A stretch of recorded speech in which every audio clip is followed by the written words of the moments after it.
say. Now here's Bobby and Matt. Usually only my wife will ask, hey, did you shave today? I had to ask because every time I look over at your face, it's just this baby face, just smooth. Thanks. And I don't even think I've ever seen stubble on you. Maybe a little. The question asked to me right before we hit play was, do you shave every day? Yeah. And I shave with a straight razor on the first day of the week. So Tuesday would have been the first day of the week this week. Okay. So, but Monday and Friday, straight razor, that's all the way down. Tuesday, Wednesday, Thursday, I do the electric razor, which isn't as good. It's not as good, but you still shave every single day. Yes, for the most part. Weekends, I don't always shave. And if I have nothing, because mostly, though, I'm on camera in some fashion every day. Now, not NBC like you, which, by the way, let's go, Mr. NBC, Mr. NBC, week one. Week one. Yes. Knocked it out of the ballpark. But yeah, I shave pretty much every day because I got to be on something. Your entire body or just your face? That's only on Wednesday. That's only on Wednesday. The entire body is on Wednesday. I near. How did week one go, college football? It was great, man. The environment was incredible. There's 107,000 people at the Big House. The Big House can be one of those places you go to that it's when you walk in, you're kind of overwhelmed by the environment. But then when you get actually people start filtering in, it's not super, super loud like some of these environments where the fans are all on top of you. But again, the big storyline was Bryce Underwood, the 18-year-old. Dude, he looked awesome. You were closer than I was, but I did watch some of the game. As an 18-year-old, yeah, he's a 5-star, but you can be 10 stars at times and still be overwhelmed by your first start in that type of environment. And the kid comes out, and I swear to you, first play, he's like dancing in shotgun, like vibing, and then he just starts ripping darts all over the field. I mean, it was really impressive. And he just turned 18 like last week or the week before last. He's 6'4", 230. I mean, so it was fun. It was a good game. New Mexico obviously was overmatched, but they battled, and so it's college football has started. Let's go. How you feeling about that Oklahoma-Michigan game next week? Oh, dude, it's going to be awesome. Yeah. Yeah, in Oklahoma. Yeah, Oklahoma's a 6-point favorite, I think. 6-point favorite. But Michigan's ranked higher, but that's all because they got to go down. Right, and Jackson Arnold had a hell of a game. Jackson Arnold plays for Auburn now. Oh, never mind. Last year he played for Auburn. I take that back. But he did have a big game. You're right about that. He did have a big game, didn't he? He did That's have a big right. game. You know what? I'm going to start studying a little bit more. John Mateer is the kid. John Mateer, you don't have that's to know who the it SEC. is. You're not at you work for the freaking Big Ten. That's right. But John Mateer, he had a day. Yeah, he had a great day. They didn't play anybody. But they also brought his coordinator. He's the offensive coordinator. Right? He's the offensive coordinator that he was to be with last fair, year. his coordinator came and then brought Mateer. Yes. Yeah. I think that's a recipe for success. If you've seen somebody play under a certain system and you want that same product, this coach went out and said, you know what, I'm going to go get his offensive coordinator, bring him in, and then they're going to bring in John Mateer, who's an absolute stud, like dual threat, can run it, throw it. I think great decision. It's like hiring in basketball the dad as an assistant coach if you want to get a 5-star player to come to your university. Hey, whatever it takes. I mean, and at the end of the day, the guy walks into the building, the learning curve is not as steep, right? He understands exactly what's to be expected. He's run the offense before, and you saw it, at least in the first game. Obviously, they're going to get tested this week against Michigan. It's going to be a lot better, but those are interesting circumstances. Oh. Hello? There we go. Yeah, Oklahoma looked good. My team, Arkansas, looked fine. We played Who'd you guys play? Alabama A&M. Yeah, exactly. the out-of-conference games are always funny because it's like Miami of Ohio. Or at least that's a real school. Yeah, it is. Not that the school of Alabama A&M isn't real, but they're not a traditional Division I school. Right, exactly. And so we beat them like 53-7. We didn't cover. Our defense looked terrible. But it's game one. You can only beat who's in front of you, right? Hey, that's all you can do is go out and get better each and every week. Just go out and beat who's in front of you. Yeah, right in front of you. Okay. Well, we've come to the table with 3 different things. Neither one of us know what the things are. I shall let you go first. I mean, if we're going to stay in college football, did you watch any of the Belichick first game, UNC? Watch the whole thing, yeah. You watched the whole thing? Mm-hmm. Man, I started to watch it. First drive, I was like, oh, look at this. UNC is going to be awesome. First drive, they looked great. Looked great. Went right down the field, and then it was a disaster, an absolute disaster, and especially with the notoriety of the game, ESPN covering. I mean, did you see Herb Street near the end of the game, he's putting his headset on his dog. What's up with the dog, by the way? Well, it's a second dog, too. His second dog, I know. The first one passed away last year. I went through the dramatics, and everybody did across the country. It was pretty sad. The dog goes everywhere with him. And I got to shout out the dog and the trainers because the dog looks to be pretty good. I mean, he's healthy. Yeah, and mine's. And doesn't. If I brought my dog, you go crazy. He'd be jumping on top of everybody. Did you see the McAfee kick? You know, where the dog's out on the side? He crapped on the side. Yeah. Also, that kid who kicked, sandbagged the crap out of him. Oh, yeah. He's like, yeah, well, my brother kicked. Did we ever find out? Because he kicked that ball so pure for the $100,000, right? Yeah, only one attempt. You know, sometimes he'll be like, all right, I'll give you a second one. I wonder, he didn't need a second one. He didn't need one. Yeah. He crushed it. And he's like, yeah, I kicked with my brother. I wonder what that kid's real story was because he kicked the crap out of that ball. Soccer-style kicker. Yeah, it was awesome. What, it was $250 he handed out to him? Oh, was it $250? $250, yeah. Oh, dang. Yeah. The game last night, 2 nights ago, because this comes out Wednesday, it was interesting because North Carolina moved through them very quickly, very easily. TCU then just bullied them. That TCU running back, he's a stud. big boy and can run. He broke one off for like 75 yards. Yeah, he went to the house. Yeah, I was going to ask you, and I'm glad you brought this up because this was going to be one of mine, but I'll pivot. What's Belichick like after a bad loss like this?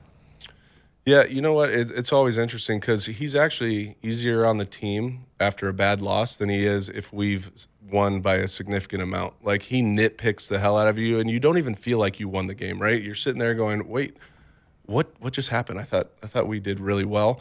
And then after a loss, a lot of times he comes in and he's got a little bit of a different temperament, and it's like, we got to get back to work. We've obviously got to fix the mistakes that we made in this game.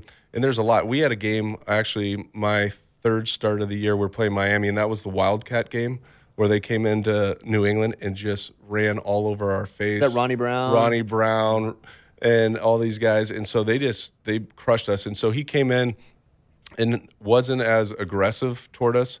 And then what he did is he took the tape and he's like, he did like the ceremonial thing where he went out on the practice field, dug a hole, had a shovel there, dug a hole and buried the tape. He's like, it's done. It's over. We're moving on.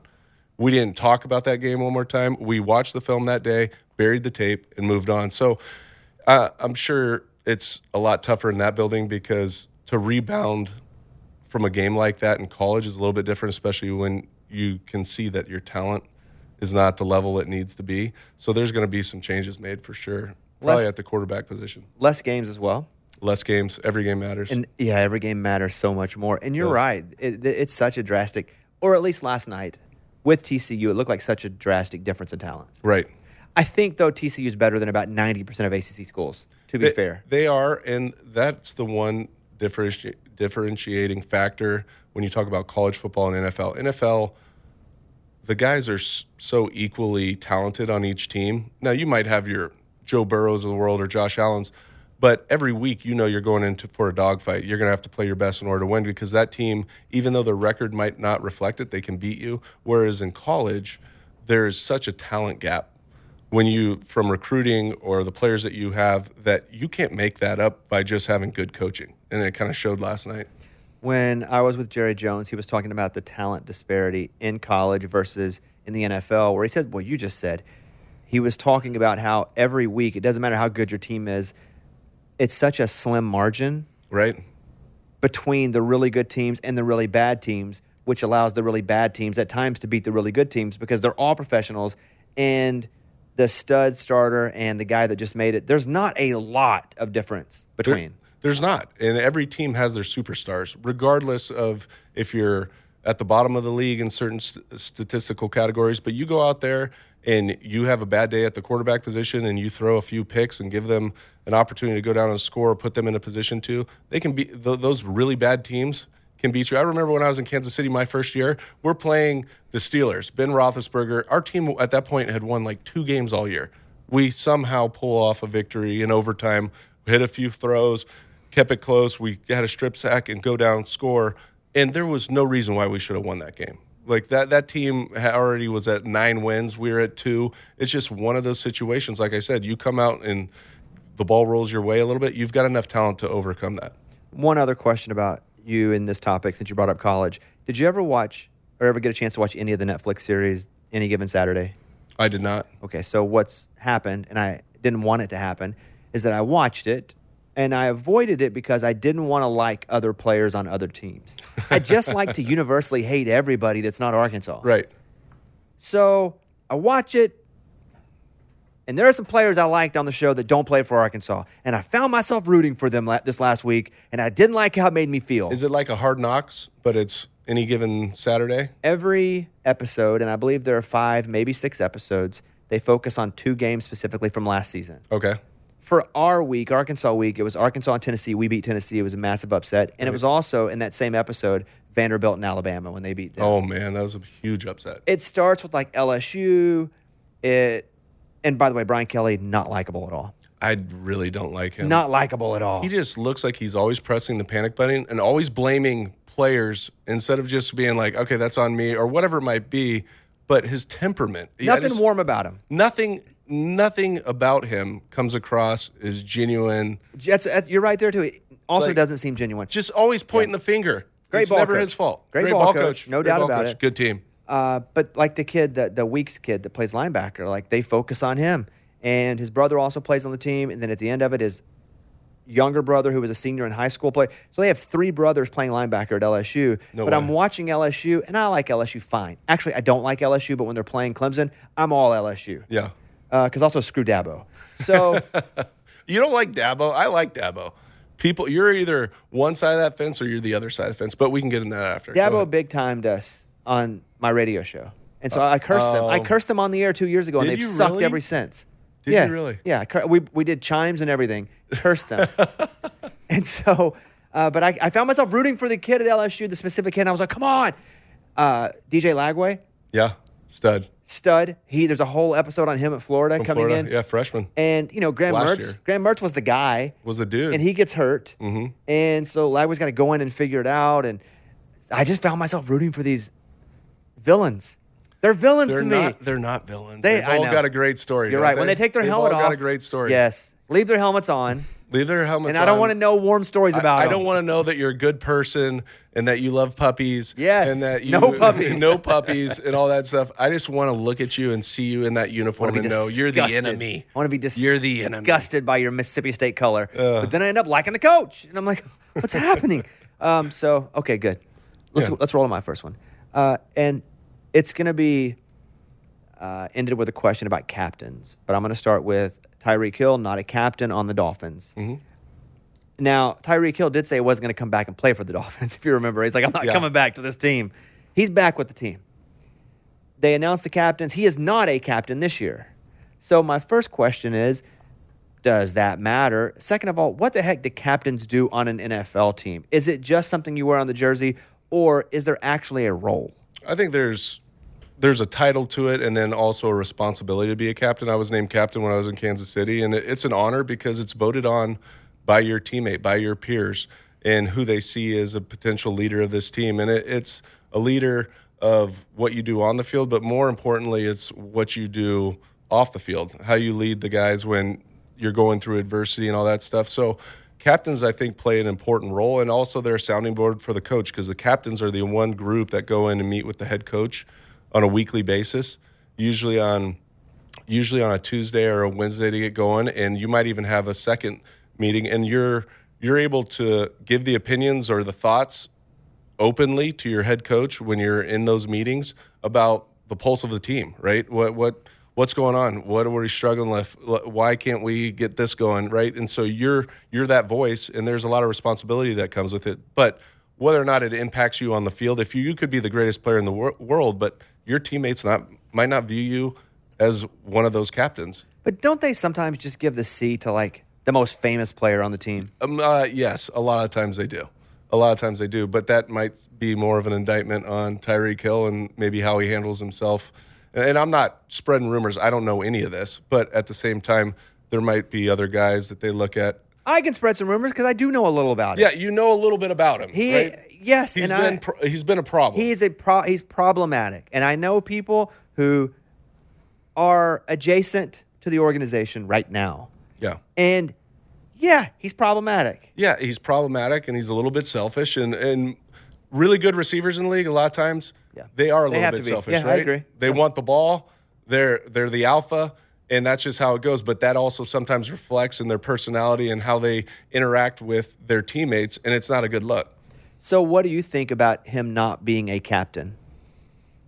I'm not surprised with all the stuff that you've heard internally from that building, and then even on the outside, some of his, antics and what he's been in trouble for. That doesn't surprise me. There's a shot that the Dolphins are a dumpster fire, right?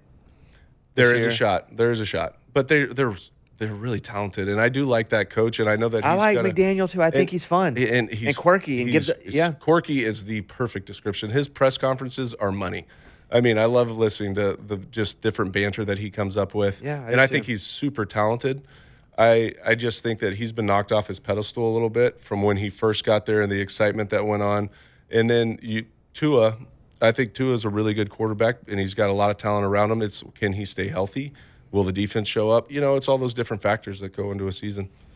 Whenever you look at that division as well, you got the Patriots, and they're getting a lot better. They're getting better. And not only are they getting better, they're also going to be consistent because they have a consistent leader now in Vrabel. 100%. And that's not just from me going, oh, I remember when he played for the Patriots, or I saw him, the coach of the Titans. We've been here with him. Right. In this town. You know him. Yes, I know him well. He's a very consistent guy. Like, he builds and breeds, show up to work, and be consistent first and foremost. So that itself is going to really help that organization. They got a good quarterback. Good quarterback. They got a good rookie running back. Kevin, you excited about your running back? Very Henderson, excited. I'm Yeah. fired up to watch him run. Yeah, I feel like it's bad for not only the Dolphins and what they're doing, but what everybody else is doing around them. Mm-hmm. Yeah. And it's not that I think the Jets are good, but I don't think the Jets are going to be as terrible as they have been.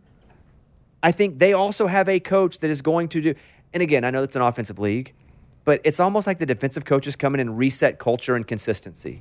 And they reset that culture and consistency. I'm not saying they dynamically rebuild a team the quickest. I don't think it's Ben Johnson. Right. But I think that's what the Jets need to kind of go, this is our freaking foundation. And they don't have Aaron Rodgers, and I think that's a plus. Right, and that's what really good coaches do. They set their foundation. They give a clear expectation. And if you're on board, you're going to be there. If not, you're not going to be there. And that case in point was with the Patriots. They cut Julius Peppers.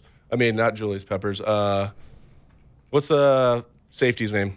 Oh, yeah. Jabril Michigan. Peppers. Jabril Peppers. I was like, Sorry. Peppers is right. He comes in, but they cut Jabril Peppers, who you think's going to be there and going to be a stud for them.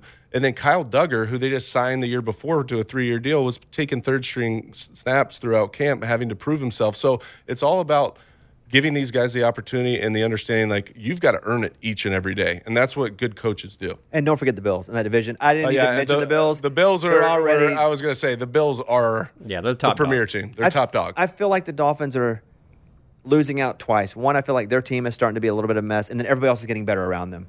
And even the Jets, who are the worst, are getting more consistent. I think they're going to have more consistent leadership. All right, back over to you. The story obviously broke last week, and it's old news at this point with Parsons going to Green Bay. But the real question is, like, they're coming out now with reports saying he might need an epidural in order to play. And I was like, Because he's pregnant. Did you guys see that? because he's He's going to have a baby. He's It's going to have a crazy baby on the field. and he's going to start on Sunday. That's His gonna be son is awesome. going to start on Yes. Sunday. Yeah, because he's that talented. No, but it's crazy because I've been through that process, right, where you get traded. And I got traded from Minnesota after I had a bad foot injury where I broke 3 bones and I was out for the rest of the year. And I remember going in, and you go through a very thorough physical. They check everything from top to bottom, but particularly if you're coming off an injury, they're going to check that injury. They obviously have known or have heard rumors about his back. So Well, he was in treatment with the Cowboys. He was in treatment with Yes. Cowboys, Yeah. right? And so the fact that they're saying he might need an epidural or might not be able to play because of a back injury, that is a call for concern to me of what doctor completely cleared him for this 4-year worth potentially $188 million. I mean, that's a lot of money on the table if this guy isn't able to go consistently throughout the year. Can I give you another I've heard? Yes, I love those. And I'm not connected. You're way more connected than I am, but I have like 3 ears in the NFL. Mm-hmm. One Dolphins adjacent, one Cowboys adjacent. Okay. And so not only have I heard this from him, I've also heard it from other people talking about it, is that everybody hated Micah Parsons. Yeah, I think the image that you see of him being just an absolute savage on the field might be different than how he interacted in the actual locker room. And part of it, even you saw him, he was laying down on the sideline during one pregame. And I didn't know if that was staged. Like his agent's like, hey, piss him off a little bit. Do this, rile their feathers. But at the same time, there has been those rumors that he's not as outgoing or he kind of beats to his own drum in the locker room, which could be a problem as well. And also can be okay. Like everybody doesn't have to be liked. Right. I mean, there can be people that are completely disliked that show up and do their job. But he wasn't well liked, and I don't think the team is sad as humans that he's gone. But a 26-year-old super elite pass rusher, He's a superstar. Superstar. He's like the likes of LT was back when he played pump for the the brakes Giants. on that just a little bit. I don't know. Just Have a you little seen him? bit. Have you seen him rush the passer? I have. I think in a few years we can make the comparison. Yeah, he's going to have to go out and continue to do it. But I mean, LT was at the Carolina game 2 nights ago. I know LT, Him, and Michael Jordan, Randy Moss. Brewski. Brew. Oh, I didn't Brewdog was see there. him there. Yeah, they were all there. They're all there to see that shellacking. That's one of those after the game you want to go see coach. And you're like, maybe I'll call him. Is there a chance that the Cowboys fleece the Packers? I mean, I think the Cowboys have a pretty good team. Now, they lost their best player on defense, and I think that's the question mark that they're going to have is what do they look like on defense? Because they just lost that guy. I know they brought in Kenny Clark, who I think will help them in the middle, but it's going to be whether or not their defense can step up because that puts a lot more emphasis on that offense scoring more points, which I think that they're capable of doing.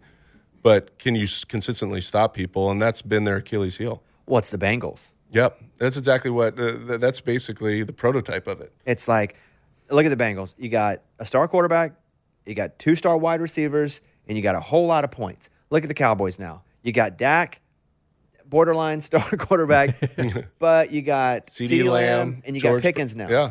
So those mirror each other. I would say that Hendrickson's a little better than anything that the Cowboys have defensively. But Kenny Clark. What? Big Kenny Clark guy. Kenny Clark, yeah. No, I'm familiar. Yeah. I was like, I'm not making the comparison. I know. Can you imagine, though, if with all the crap going on, it would be such a Cowboy thing to go out and beat the Eagles? It would be such a Cowboy thing to go out and actually have a good season. I mean, my friend Eddie is a massive Cowboys fan, and I'm like, oh, you guys know you're going to be good now, especially that you don't expect it, and you've been whining about the trade. Yeah. So I'm going to take yours and pivot it over to mine.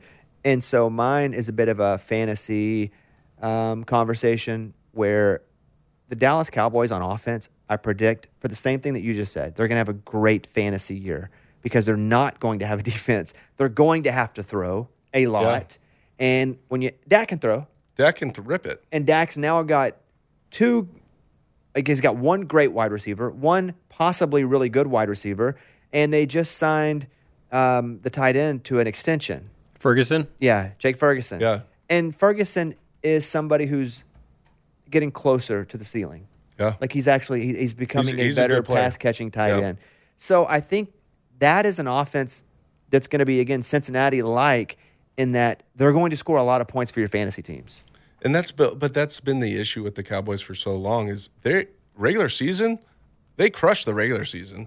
It's when they get to the playoffs that they have, 4 playoff wins since They had 4 Super Bowl wins? Man, if they had that $12.6 billion tag that they have on that thing, that would be a 20. No, but they've won 4 playoff games in like 30 years or something like that. And they've always been, though, a good regular season team. It's just, can they get over the hump when they get to playoffs and beat the elites? And that's where they've failed. My lasting Cowboys playoff impression is Zeke being the long snapper. Remember that? Yes. And he just gets crushed the last play of the game.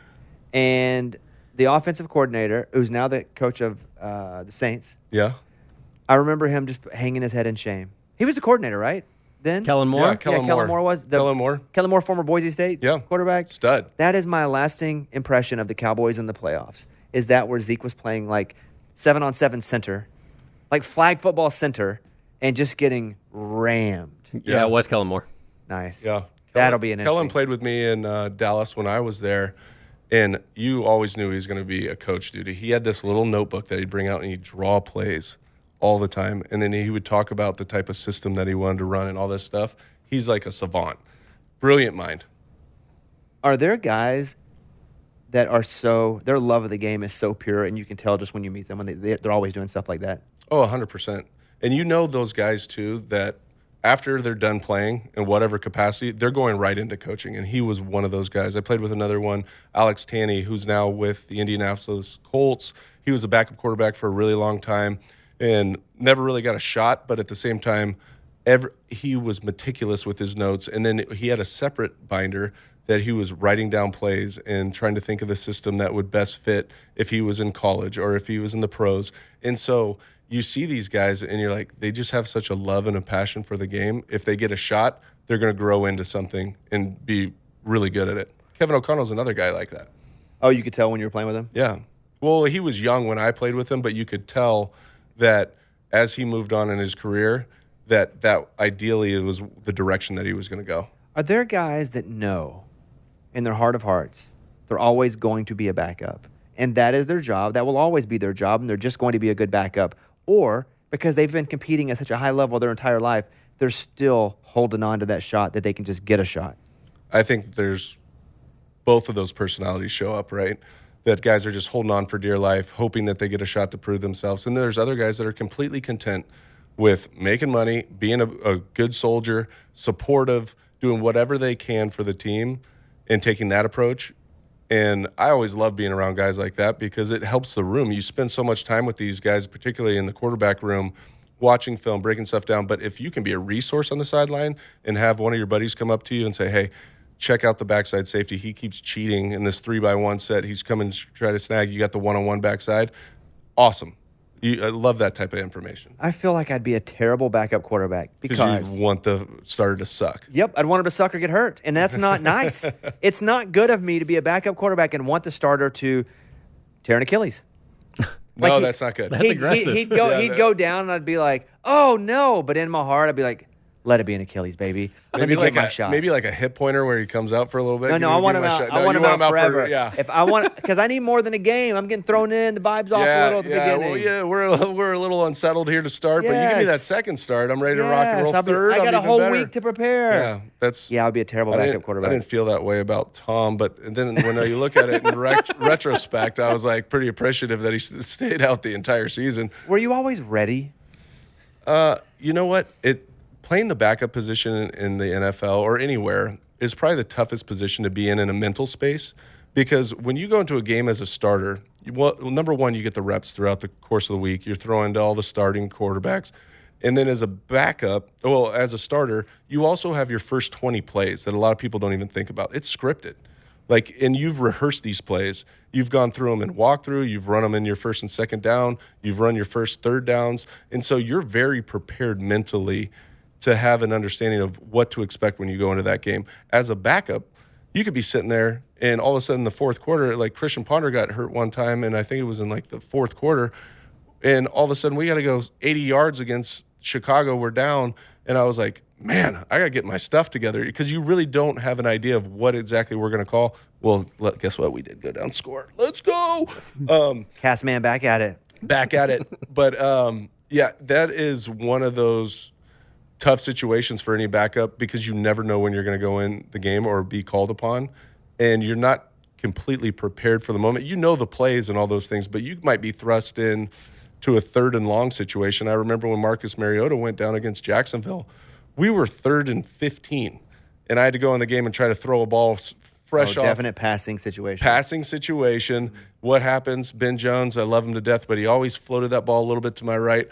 The ball goes off to the side, so I tip it up off to the side. I got to pick it up, and I'm scrambling out to the right trying to throw this ball downfield. Now, incomplete pass, but I'm looking at going, really? That's how we're going to start?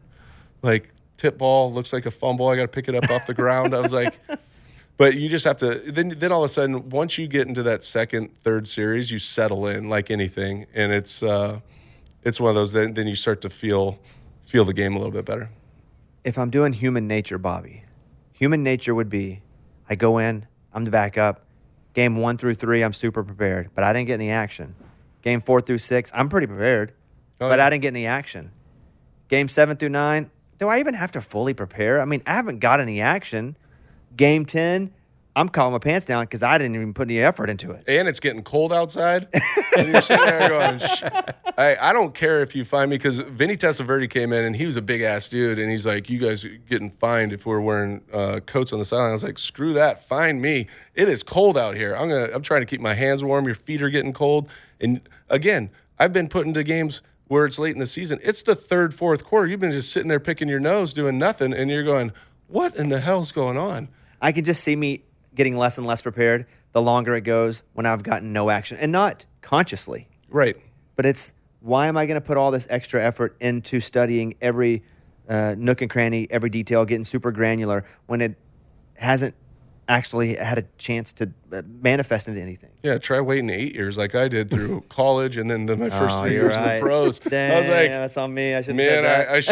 I should not be this complacent at times. But I mean, you do sit there and you're going, man, I've been told for so long, you're a play away. I was like, when the hell is this play going to happen? When's the play going to happen? Yes. You know, you're sitting there Yes. like, I'm ready, I think. But you definitely have to guard yourself against complacency as a backup quarterback, because the longer you get into the season, like you said, and you're just kind of sitting there and you're preparing mentally, but it's more of mental approach than anything, because you're running scout team as well as a backup quarterback to get your throws in. But the scout team is a bunch of crap, right? They circle guys that they want you to throw to that you know the ball is going to get picked off, and you're going, Coach, I mean, I would never make that throw in 100 years. Well, we got to get that safety, a touch. We want him to go over there and make sure that he's in the right position. I was like, well, that's just bad habits for me. So you're fighting those bad habits as well. Dang. All right, we got one more each. Take it away. One more each. The game that I'm looking forward to seeing is Chicago Bears against the Vikings, because I think these two young quarterbacks, both high draft picks, but we don't know what we're going to see out of J.J. McCarthy coming off the year that they had. And then you've got Caleb Williams with Ben Johnson coming in with a lot of high hopes, but there's been so much speculation and everybody's on board with what's Caleb Williams going to be. But I just think it's an intriguing game going into the season with two young quarterbacks that have so much promise. And it'll be fun to watch these guys and how they lead their team. The last thing I'll talk about is I watched Tom Brady do an interview talking about quarterbacks and how they celebrate. Mm-hmm. And Tom Brady was like, when I watch a quarterback and he's doing all finger guns to the crowd after he throws a touchdown, or he's doing this animation to the crowd or to the bench, he goes, I don't like that. Tom said, I like it when they go celebrate with the team. He said he would tell his offensive linemen, if I throw a touchdown, we throw a touchdown, we meet in the end zone and we celebrate together. Yeah. Two things. One, I thought that was interesting. I didn't know if that was something that you knew he did. And then two, I kind of felt like a little that was directed at a shadur. So let's go to the first part of that. Was that something you knew he did? Well, when I got there, I was kind of indoctrinated into that whole environment. And I always remember coaches screaming at us, even during practice, like, hey, if we score, you guys go celebrate. It's hard as go do it and have fun doing it. And so when I got to New England, that's always was kind of what they did, right? Everybody would meet down in the end zone. Big guys would run down, picking people up. We're hooting and hollering, high fives coming off. And that was just kind of the culture, or however you want, the standard that they set. And so I never knew anything different. And I guess even when I went on in my career, that's always kind of my approach, was to go celebrate with the team. It wasn't like, look at me because I did it all. No, it takes 11 guys on the offensive side to do their job at a high level for you to go down and have a successful drive every single time.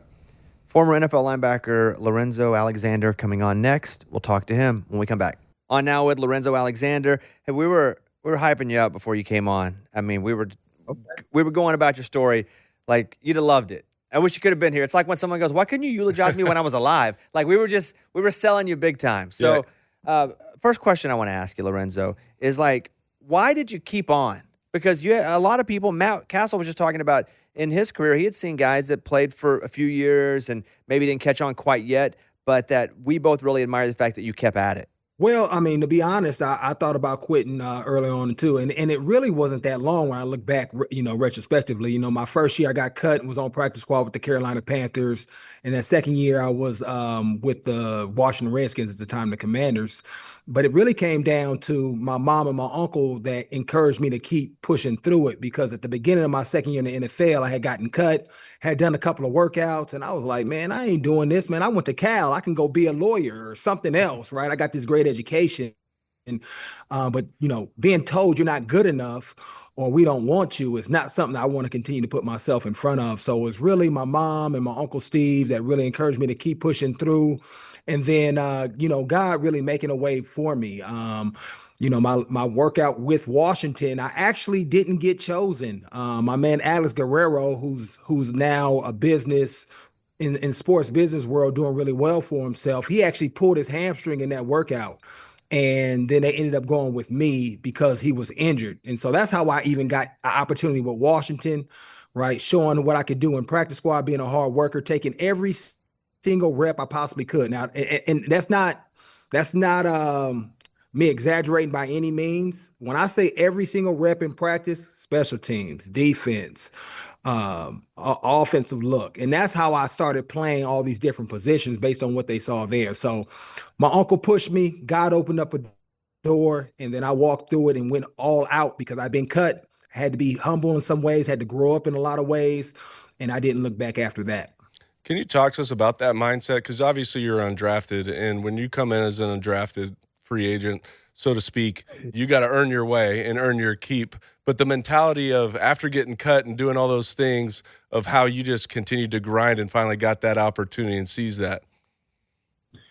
Yeah, I don't think people really understand what the NFL is until you're in it, right? And I think most of us grow up being that dude, being him, as a young kid say, or my son would say, he calls himself Himothy. And it's really hard. It's a shock to the system, right? It's very humbling in a lot of ways. And I think at that point, you really have to look internal and say, hey, why did I start doing this? What is my dream? What is my passion, right? When I was in the backyard or out at the park, it never was, hey, I want to be this starting player. I want to play in the NFL. And so for me, it was about shifting my mindset and figuring out where I could get in, where could I fill a void and where can I fill a niche at and push through because I knew I was capable. I just had to make some tweaks to who I was as a person, young person in that time, right? And all that entails of what they tell you, a professional athlete, how you should act and what you should be doing in terms of being off the field. Had to make some maturity decisions there and grow up. But I always knew I belonged. It was just about getting the right choice. Because you mentioned being undrafted, right? My rookie year, they drafted another D tackle ahead of me, actually a D tackle and a defensive end, Javon Hay and Atia Ellison. And I remember overhearing a conversation like, hey, we got to keep this dude because we drafted him. Mm-hmm. Right. And so it wasn't even necessarily something that I could do or change. And so it wasn't until I got with my man, Chris Draft, who came on later in Carolina and told me, hey, man, just worry about the things you can control. And once I had that shift, it really allowed me to go out there and be free, not count numbers, not worried about what somebody else was doing because I had no control over that. I just had to go out and showcase who I was. And by doing that, playing the game wholeheartedly, I got my opportunity, after making a tackle with my helmet, when my helmet came off.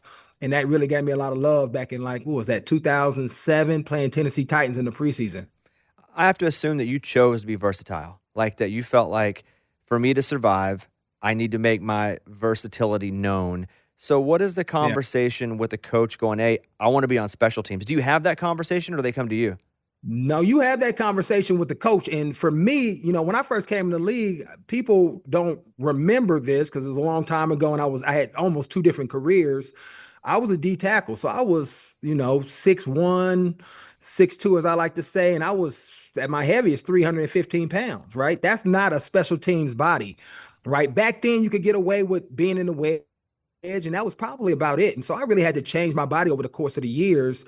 I think I started covering kicks when I was 285, so kickoffs and punts, and then really working my way in there. But I had to beg Danny Smith. I was a D tackle. I didn't really have a shot at playing any of the core special teams, but I used to go and sit in every single meeting, knew all the stuff. Hey, Danny, man, when you gonna give me a shot? Hey, Danny, when you gonna give me a shot? I had to almost beg for him and let him know that I wanted to get out there. And so I advocated for myself. I showed up. I did all the work. And when I got my opportunity to get exposure, I went out there, covered a kick, and made some plays. I remember my man Mike Sellers got hurt in 2008. We went back home, played Oakland, and he got hurt that week. So I filled in for punt. And if you know any special teams coaches, they don't like just putting people in there on punt because too many things can happen.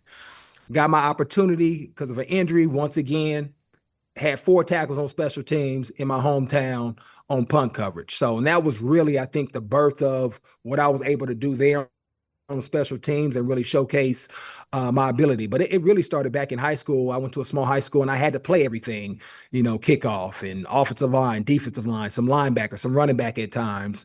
And so it was in there, and it was just, it was a great precursor to what I would be able to do in the NFL when I got that opportunity. Lorenzo, how validating was it when you were called and told that you made the Pro Bowl? Obviously, you were a 2-time Pro Bowler, but that first one's pretty unique, I'm guessing, because I remember my own experience. I teared up, and I was like, it's just validation, but especially with the road that you went down. Yeah, it was dope, man. It was, you wait for that call all day. It was actually probably a couple of years, overdue. They always say you go in late and stay a year too long or whatnot. Because just special teamers, they just take one person from each conference. And so it was definitely an overwhelming experience. It was really cool because, and I would say more so now, is really hearing about guys, that respected the way you played the game more so than the accolades. But that experience was really cool because I thought it kind of validated me. It was coming out 2012. I was also becoming a free agent. So it all kind of happened at the right time as far as taking my game to a Pro Bowl level. You ended your career in Buffalo. How cold was that? Hey, I live in Phoenix, Arizona right now, the hottest place in America. So that should tell you right there, right? It was the coldest place I've ever been. I grew up in Oakland, West Coast through and through. And I can't even describe how cold that first year was, but it was all worth it. I mean, that's some of the coolest fans and coolest people I've ever been around in terms of, just really making you feel like football is family and it's a community sport, right? It really felt more like college going up there, but it was cold, and that's why I don't live there. You're now doing you're covering the team, the Arizona Cardinals. So I think about the Arizona Cardinals, I'm thinking about Kyler Murray, and he's had somewhat of an up and down career. What are the expectations for him this year? I think it's to take another step forward, right? I think in a lot of ways his career is in, a little bit of a flux. It's like a flux year. I think if he goes out and plays really well, he'll be here for a long time. But I think if he has some struggles and his team underperforms, again, there may be some transition there. But I like to think that he's going to take that next step, right? And I think you have to kind of cut his career in half, like before the knee tear and after the knee tear. I think after the knee tear, hanging out with Buddy Morrison as he went through his rehab. And if you know Buddy Morrison any bit, he's been around the league, in the league a long time. This dude is old school Pittsburgh, through and through blue collar. And I think a lot of that rubbed off on Kyler during that recovery process. And so this is his third year in this offense with that new mentality. And each year he's gotten progressively better from a leadership standpoint, maturity standpoint. And that's why I think this year he's going to make another breakthrough and be able to finish the season off strong. He's always been good, week through the first 10 to 12 weeks, right? They kind of fall off towards the end, but I think this is the year they do it. And for him, it's almost like that Josh Allen effect where Josh used to try to do too much. For him, it's also the same, knowing when I just need to, hey, man, let me just throw this ball out of bounds, especially with the defense they got now. Let's just punt this thing away instead of throwing a pick or a pick six like we saw in Seattle last year in the fourth quarter of the game. And not that lost you the game, but that put you in a real bad position to win the game, right? And so I think that's where I see him evolving the most this year, along with Marvin Harrison Jr. taking another step, bigger, stronger. We saw a couple of good catches from him. If he ascends his game and makes some of those 50-50 catches for Kyler, along with the rest of the offense, when you think about Trey Benson, McBride, they're going to be really good, I think, offensively this year and give some people some issues. You mentioned Marvin Harrison Jr. That's where I was going to go next. And rookie expectations are always weird because every situation is different. Every organization is different. Every quarterback is different throwing to you if you're a wide receiver, right? And I think him coming out of Ohio State, they were ready for him to be that dude immediately. And he wasn't. Now, that's not his fault. It could have been his fault. There are a myriad of factors at play here. Right. Where is the growth with him this year? I think for him is just the confidence in being in it, right? And you could grow up around the game, right, with his dad and seeing it from afar. But hey, it's you still weren't the dude that was out there on the field playing the game. And so you have to experience it for yourself and really gain that confidence and make it your own. And I think his thing is going to be, obviously, he got bigger and stronger this year, as you can see from all these photos of him walking around ripped up. But from him, I think it's just going to be the mental side of the side adjust, running around and not being mentally drained by the time the ball gets to him to where he may not catch it.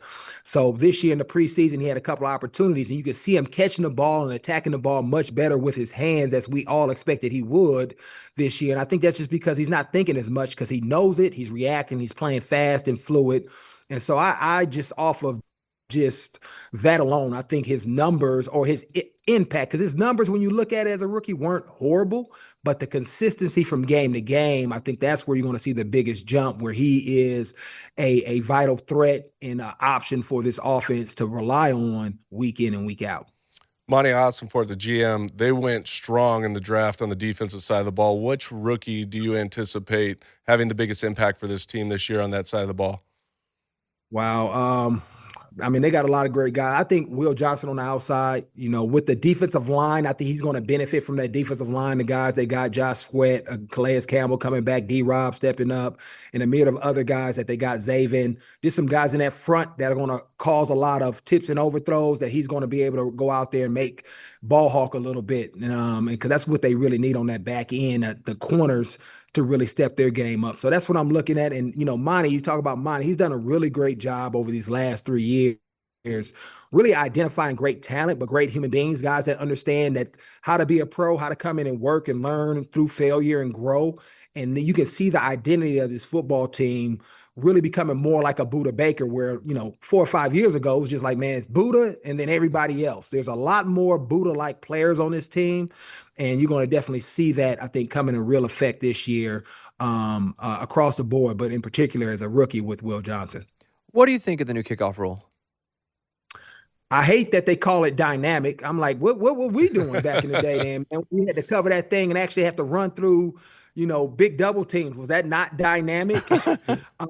But, I like it in the sense of they're trying to find ways to keep it a part of the game, because there's a lot of guys like me that made their name on special teams, in particular kickoff, that allowed me to work while I waited and not be out of the league, right? And so if they took the game completely out during my era, I would become more expendable and never evolve into the player that I did later in my career. And so I love that they're trying to find ways, because it is an exciting play.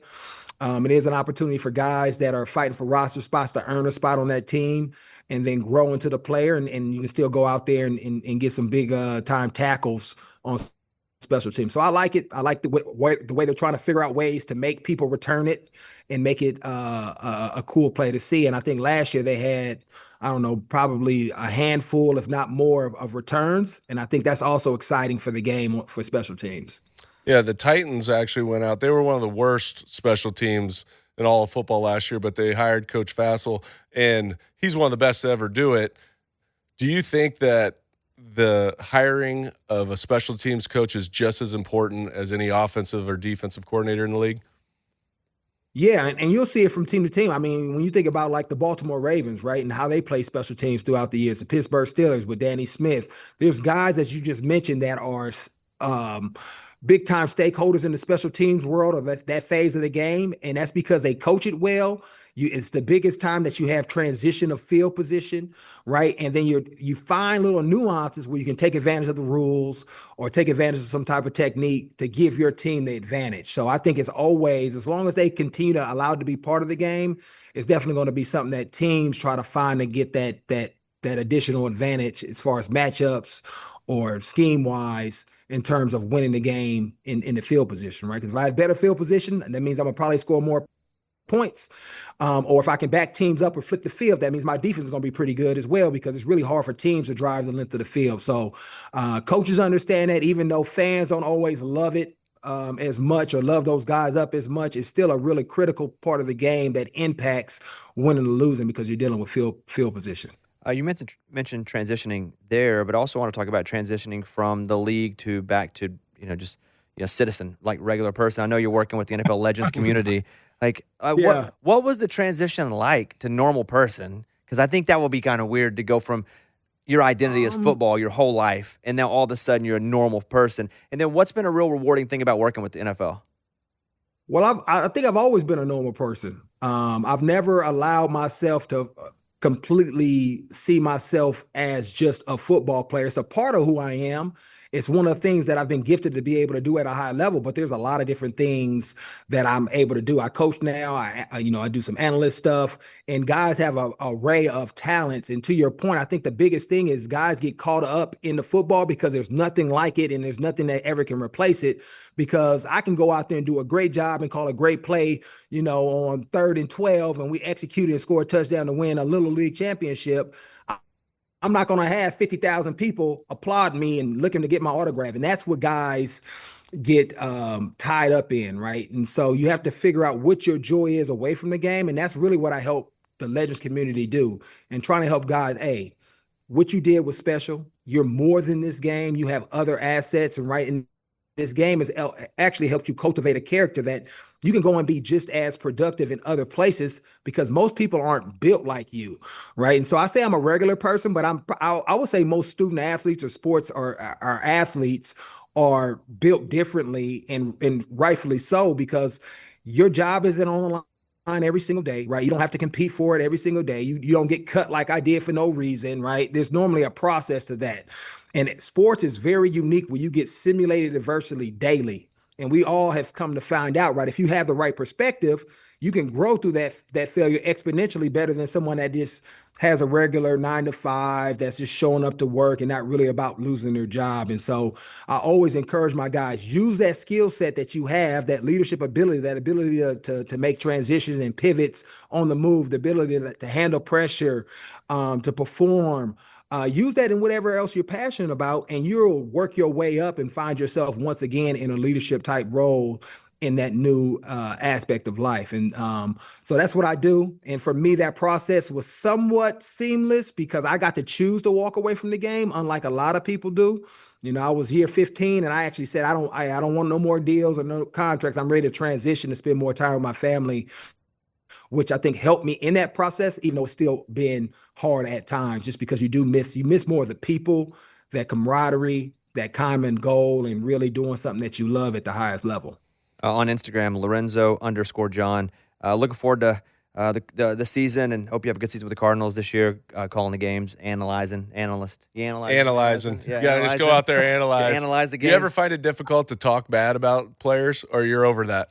Yeah, I do. Because you know how hard it is, right? Yep. And you got a lot of respect for what they do, unless they just being a jerk about it and not being a professional, then I'll criticize that. But try to always keep things in context and put things in perspective. Yes, that's a bad play, but this is all the things that led to that. So, that's what I wanted people to do for me, because I don't know the call. I don't know what the coach is coaching. All I can do is base guess on what I think it should be, and always approach it from that mentality. So, yeah, I try to be respectful of the guys' grind. Lorenzo, we appreciate the time. Thank you very much.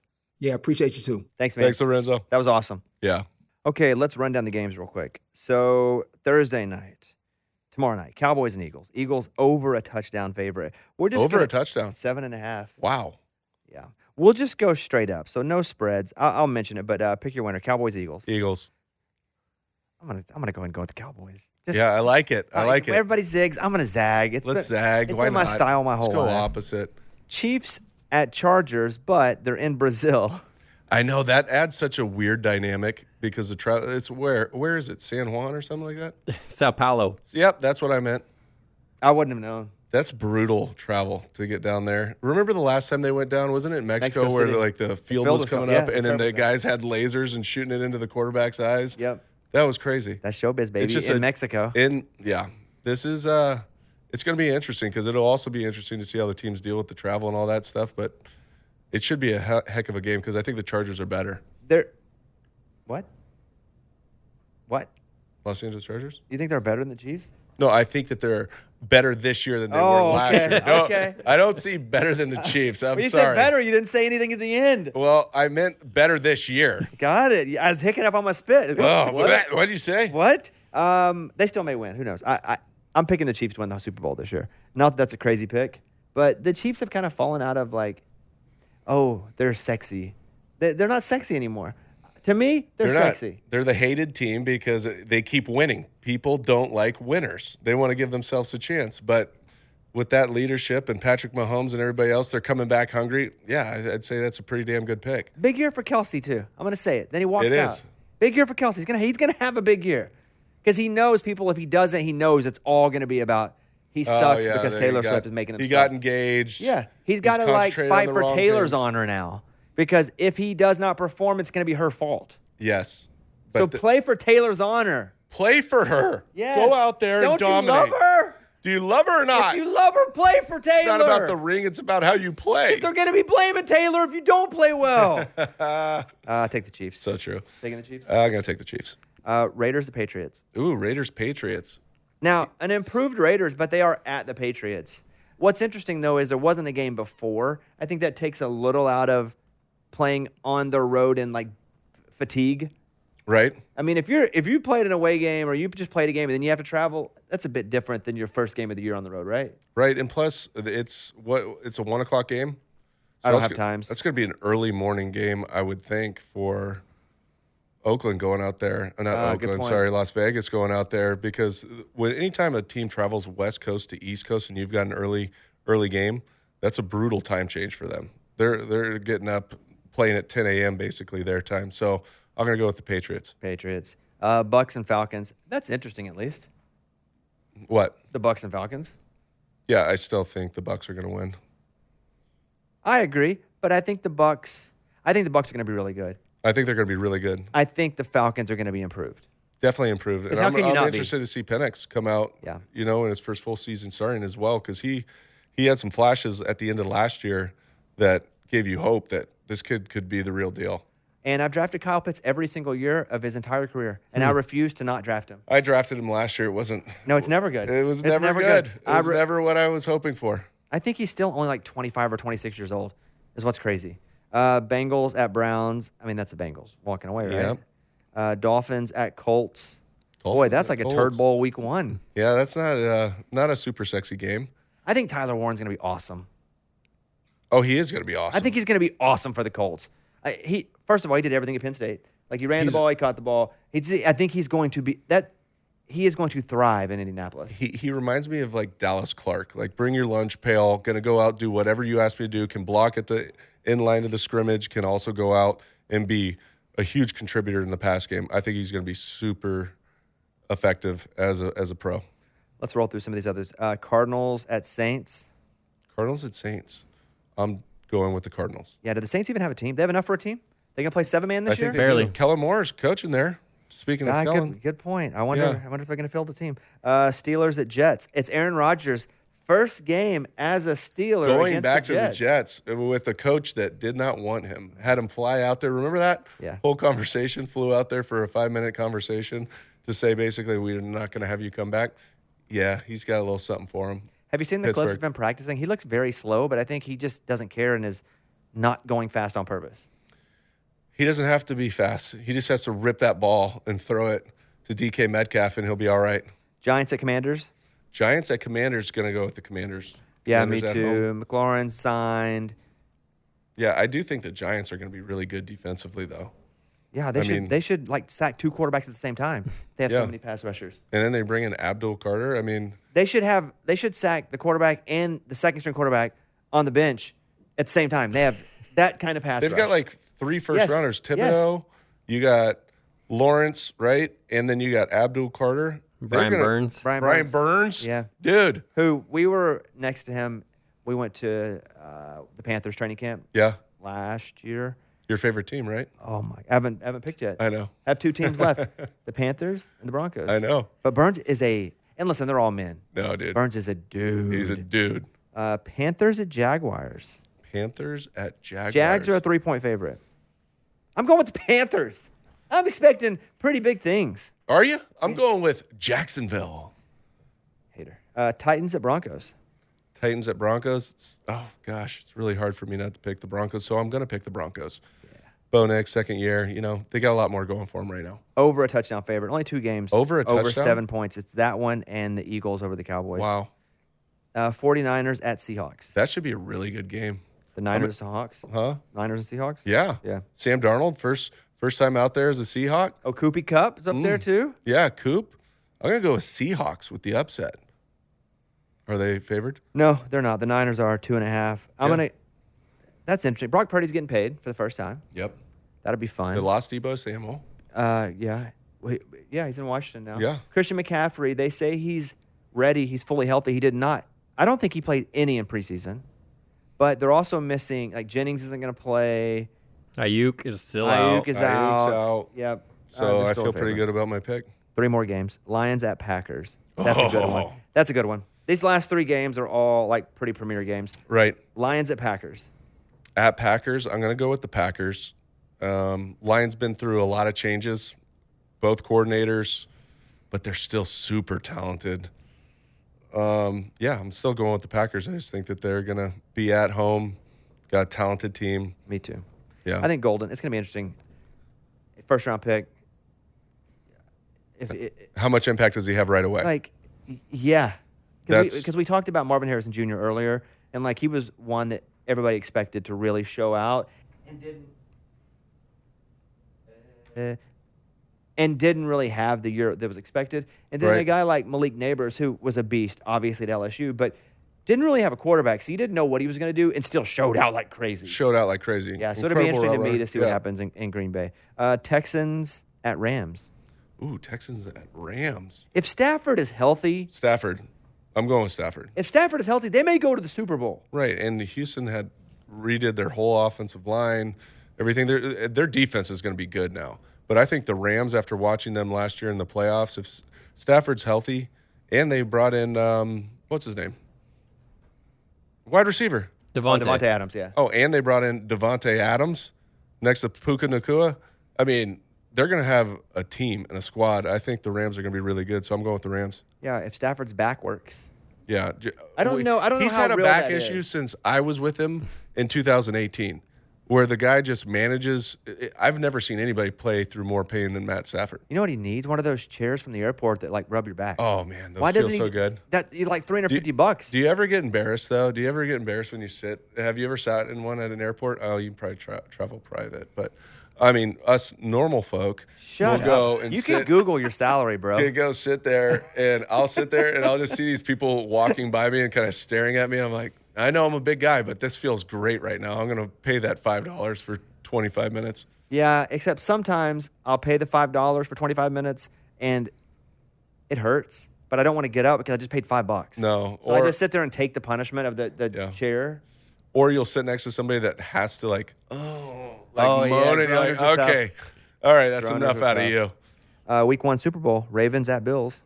Ooh, that should be such a good game. That's almost too good for week 1. That's Texas, Ohio State, week 1. It's so good. Oh, man. I'm going with, dude, give me Josh Allen, reigning MVP, to go out there and light it up. I'm going Baltimore. Yeah, I don't think either one of those picks. What's the spread on that? A point? 1.5. Yeah, I was gonna. I hate the half that they always put on there. Well, yeah, in case there's a God forbid they win by a point. A tie. Okay, so there's that. Looking forward to it. Finally, it feels here. like football's already been here because, well, you're on NBC. Do you know that? I was. This guy's on NBC. Worked out. And so we had a week, but now we're ready. NFL, let's go. Let's go. I got a couple other things. Second of all, I'd like to say happy birthday to your daughter. I would like to say happy birthday to my little Lily. Sweet girl's 8 years old today. My youngest is 8. That makes me feel older, but at the same time, I mean, she's an amazing young lady. Will she hear this? 100% because I'm going to play it for her. Yeah, happy birthday, Lily. Love you, Happy Lily. birthday, Lily. Happy birthday, young lady. 8 years old. 8 years old. Dang, I remember when.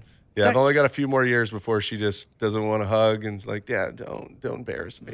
I'm gonna just. That's how I am with you every day here. I'm like, don't. No, because you are a please hugger. stop. I'm a hugger every day. Every day. I say this. You're a loving fella. People are like, what's Matt Cassel like? I'm like, every time I see him, he hugs me. I'm a every hugger. single time. Yeah, and you try to all I the time do. I walk avoid in, and he walks right down that line and tries to avoid me like a plague. We'll come sit in his chair, and I'll come up and I'll look him in his eyes. You and I'm do. like, "What's You up, do. buddy? You're like, what'd you Come say here." today? I just want to touch. I like to touch. Yeah, I'm a people. touch. I'm a touchy-feely kind of dude. Touchy guy. Come on. Happy birthday, Lily. That's awesome. Yeah. Well, what about USC? Are you following or no? Not yet. Yeah, they had a great outing. I mean, they scored like 65 points, so they didn't play anybody. But at the same time, they look talented. I hope Lincoln Riley goes out there and just dominates. I mean, last year they lost 5 games. 4 of those games they had the lead in the fourth quarter. Late in the fourth quarter, ended up losing. So they could have easily been a 10-win team, but they weren't. So if they can put it all together, I mean, they've got enough talent to go out and win, and I think they're due. We're playing Arkansas State. We've never played Arkansas State. It's a in-state rivalry, which we don't need to play the game. We shouldn't. Is it play really the a game. rivalry if you've No. never played them? No, it's not. Yeah, we it's shouldn't not. play the game. And secondly, we play them in Little Rock at a crappy old stadium. Fantastic. It's a nightmare. We should win. Are you going? No. I'm going to go probably the next week. We play at Ole Miss. Oh, that would be good. And then I got to go to a music festival and work after that. But then the week after that, Notre Dame's coming to Arkansas, so I'm going to that one. Let's go. Never been. Notre Dame's never been. I was going to say, I don't. You mean you don't remember the storied Arkansas Notre Dame matchup? Yeah, the rivalry of that's yesteryear. taken place forever. Yeah, so that's what's up. Hope you guys have a good weekend. I got a haircut. About to go get one. Why? Your hair looks great. It's a little long. I got a bunch of press I got to do tomorrow, so I got to go cut my hair. Oh, what are we pressing for? Just guesting on a lot of podcasts in Chicago. So I'm going to do like 5 hours just going from one show Oh to the my next. gosh, good for you. Thank God I'm not going to be there. Got to promote this show. You're definitely promoting probably something else. No, one of them I'm promoting this show for sure. Your autobiography? No, I'm doing the first show I'm doing is mostly sports on Barstool. Oh, Barstool, let's go. Yeah, so I'll be promoting this show. Did you see Dave Portnoy? Mm-hmm. He was great. When he came out cutting the wrestling promo, I mean, out of the hole, it was awesome. how about when he walked up on stage and just took off his sweater and just shut up. I was like, what is going on right now? It was excellent. Yeah, that's exactly what he wanted. Let me ask you an honest question before we leave. Okay. When you get a haircut, Yeah, do you go somewhere? I do. Like instead of having somebody come to my house, Yeah. or have my wife cut my hair. Well, Yeah, I don't know if your wife has a most Flowbee. normal humans go to a barbershop. No, I'm just asking about you. You're not a normal human. You act like you're just Mr. Joe Schmo. I go to 4010 Barbershop, bro, right there. Just asking. Yeah, in Green Hills. That's all. Yeah, go in there and say, can you make sure that you There's cut nothing my about hair- you that's normal. You're a No, very nice guy, cut, but you're cut my hair so it doesn't, extremely cover up tall. that bald spot? You're a tall, good-looking ex-pro athlete. Like nothing about you is normal. So when I That's ask, totally normal. yeah, Yeah. you're the one I know. You're the one I know. You're the so one I know. So who's coming over to the house to cut your hair then? She's already up there. She's already up Been there. with her for years. She has her own salon, but we'll come to my house. Accurate. Accurate. I know it is. Yeah. But you definitely pay for what you get. Yeah. Yeah. Yeah. How much is a haircut for you? I think it's $45 for the haircut. It's pretty. I mean, back in the day, you could get like Yeah, $12. $12. I used to go to other cuts where you pay probably $10, but it looks like you went to other cuts, not super cuts. It was like a random one. And now I've stepped my game up a little bit. These guys know what they're doing. Looks good. Huh? Yeah, I always wear a hat. I know. All right. We're out. I'm Bobby Bones. He is pro athlete extraordinaire, Mr. NBC.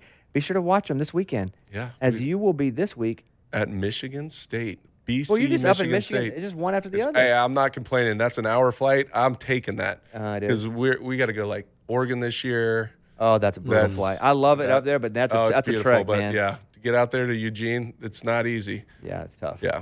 So Yeah, have a good weekend. That's awesome. Yeah, it'll we'll be be fun. looking for you on NBC. My guys on NBC. It's pretty cool. NBC. Kickoff Kevin, Brandon Ray. I'm Bobby Bones. We'll see you next week. We've had lots to say. Goodbye, everybody.